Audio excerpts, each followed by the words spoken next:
प्रतिबंध के बावजूद खेतों में पराली जलाने का काम बंद नहीं हो रहा है, जिसके धुएं से पर्यावरण प्रदूषण बढ़ता जा रहा है। किसान धान के खेतों को खाली करके आग के हवाले कर देते हैं। धान खेतों से उठने वाले धुएं से लोगों को सांस लेने में दिक्कत हो रही है।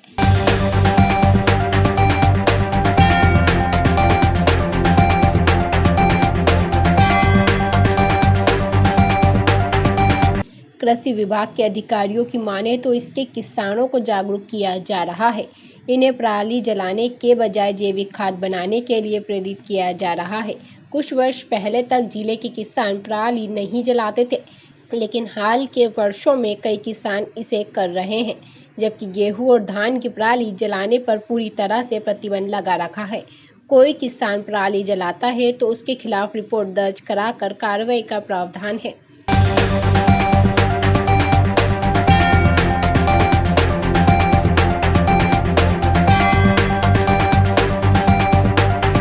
कृषि वैज्ञानिकों का मानना है कि नरई में आग लगने से केवल वातावरण प्रदूषित ही नहीं होता है, अपितु भूमि की ऊपरी सतह में रहने वाले जीवाणु भी मर जाते हैं। साथ ही साथ बहुत अच्छा जीवांश पदार्थ जो कि फसल अवशेष के सड़ने से खेत को मिल सकता है, उससे भी खेत और प्रकृति वंचित रह जाती है। इसलिए किसी भी प्रकार का फसल अवशेष खेत में नहीं जलाना चाहिए। अभी हम 1-2 दिन पहले ही कहीं गए थे शिप्रा के आसपास, तो हमने देखा किसान भाई क्या करते हैं कि गेहूं काटने के बाद तुरंत आग लगा देते हैं। वैसे किसान भाई को सलाह दी जाती है कि ये काम बिल्कुल ना करें।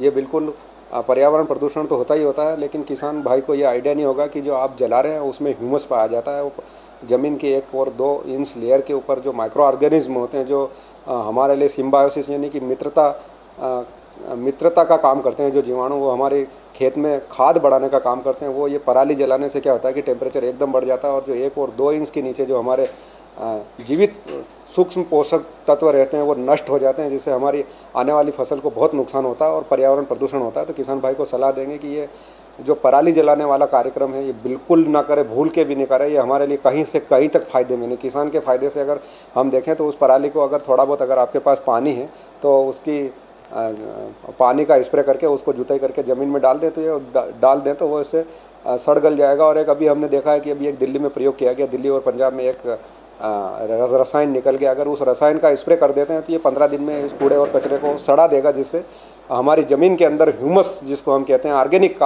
खाद जो बढ़ाने का काम करता है, वो बढ़ेगा और पर्यावरण पोल्यूशन की समस्या से निजात पाया जाता है। तो एक बार किसान भाइयों से फिर हाथ जोड़कर निवेदन है कि ये पराली जलाने का काम बिल्कुल ना करें। बढ़ने के भी आसार रहते हैं। हाँ जी। पराली जलाने से असल में क्या होता है कि जो टेम्परेचर है वो 100 के आसपास चला जाता है, तो उससे जो आसपास के क्षेत्र हैं वहाँ पे टेम्परेचर बढ़ जाता है। और अगर वो थोड़े थोड़े क्षेत्र में करके ज़्यादा क्षेत्र में बढ़ाया जाता है तो टेम्परेचर 2 प्रकार से बढ़ता है। कार्बन डाइऑक्साइड बढ़ती है जिससे ऑक्सीजन का लेवल कम पड़ता है, और इधर गर्मी बढ़ती है तो उससे टेम्परेचर बढ़ता है। इधर मध्य प्रदेश प्रदूषण नियंत्रण बोर्ड प्रयोगशाला प्रभारी डॉक्टर दिलीप वाघेला का कहना है कि खेत की पराली को किसी भी दशा में ना जलाया जाए। अगर पराली जलाई जाती है तो उसके खिलाफ कड़ी कार्रवाई के प्रावधान है।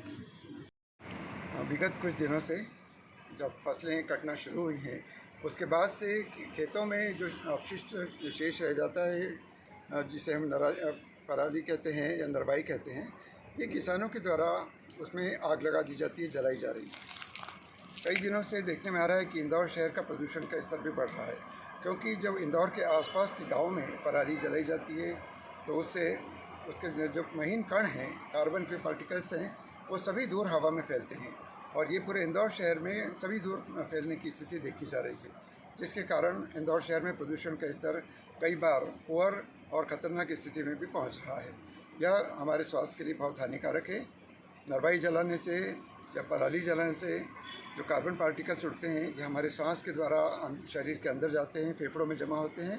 इसके अलावा ऑक्सीजन लेवल भी कम होता है, इससे संक्रमण का खतरा भी बढ़ने की संभावना रहती है, क्योंकि यदि डस्ट पार्टिकल्स हमारे शरीर में जाकर कहाँ इफेक्ट करेंगे ये हम स्पष्ट नहीं कह सकते। तो आवश्यकता इस बात की है कि इस पराली जलाने को रोका जाए। शासन के द्वारा भी इस पर प्रतिबंध लगाया गया है, किंतु फिर भी यदि किसानों द्वारा ये किया जा रहा है तो ये बहुत गलत कार्य है। इसको यथाशीघ्र रोकना होगा, जिससे प्रदूषण के खतरे में कमी आएगी और हम लोगों के स्वास्थ्य की सुरक्षा भी की जा सकेगी।